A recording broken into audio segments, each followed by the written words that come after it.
Kalyan fans Pawan Kalyan అంటే ఒకప్పుడు భయం ఉండేది. ఆ భయం తగ్గింది కాబట్టి తన బిత్తరనాయాళ్ళు పేటీఎం బ్యాచీలు వచ్చేసి బయటకు వచ్చి ఏది పడితే అవి మాట్లాడుతున్నారు. ఒక గట్టిగా పవన్ కళ్యాణ్ ఫ్యాన్స్కి ఆయన విశాఖలో ఏం పెట్టాడో ఏమో కానీ అర్థం కావట్లా.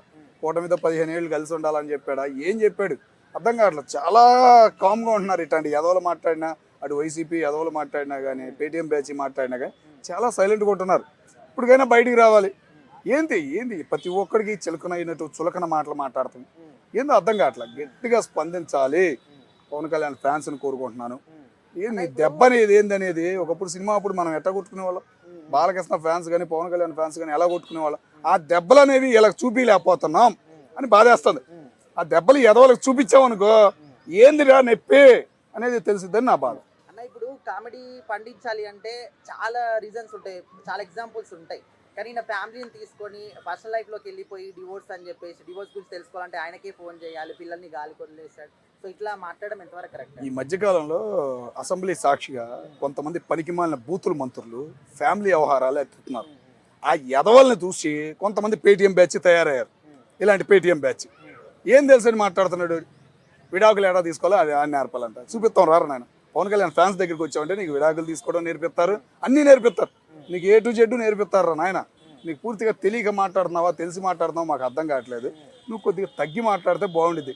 నీ బాడీకి 4 అడుగులు కూడా సరిగ్గా పరిగెత్తలేవు. నీకున్న బాడీకే 4 అడుగులు కూడా సరిగ్గా పరిగెత్తలేవు. అట్లాగే గుండె కనపడుతుంది. ఏది మన బంగారం రాజు ఉంటాడు కదా, గుండు కష్టపడితేనే అంటాడు.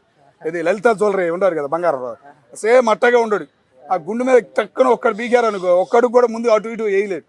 కొద్దిగా తెలుసుకుని మాట్లాడాలి అని నేను కోరుకుంటాను. ఆఖరికి రామ్ చరణ్ గారి గురించి కూడా మాట్లాడడం జరిగింది. ఏంటంటే అన్ని వేల కోట్ల ఆస్తులు ఉంటే ఏం లాభము, ఒక ప్రొడ్యూసర్ ని నష్టం కలిగించారు గేమ్ చేంజర్ సినిమాతోని అని చెప్పేసి కూడా. అంటే ఒక కామెడీ చేసే ప్లేస్ లో వాళ్ళ పర్సనల్ లైఫ్ గురించి ఎందుకు తీయడం అనేది, అంటే ఎవరైనా కావాలని చేస్తున్నారు అనుకోవచ్చు. ఏం లేదన్న, ఈ మధ్యకాలంలో దక్షిణ భారతదేశ సినీ ఫీల్డ్ కానీ రాజకీయ పరంగా కానీ ఎదుగుతున్నారు. ప్రపంచానికి పరిచయం అవుతున్నారు సినీ ఫీల్డ్ పెద్దలు.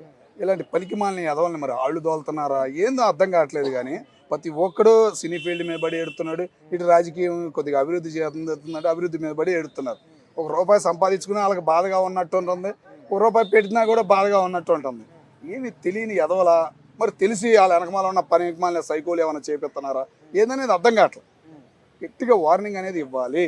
భయం తగ్గిందన్న, ఒక రకంగా చెప్పాలంటే భయం అనేది తగ్గింది. ఆ భయం అనేది మళ్ళీ పవన్ కళ్యాణ్ గారు ఒక్క అవకాశం ఫ్యాన్స్కి ఇవ్వాలి. ఇలాంటి ఎదవలు మళ్ళీ వచ్చి మాట్లాడకుండా వీడితోనే మొదలవ్వాలి అనేది మేము కోరుకుంటాం.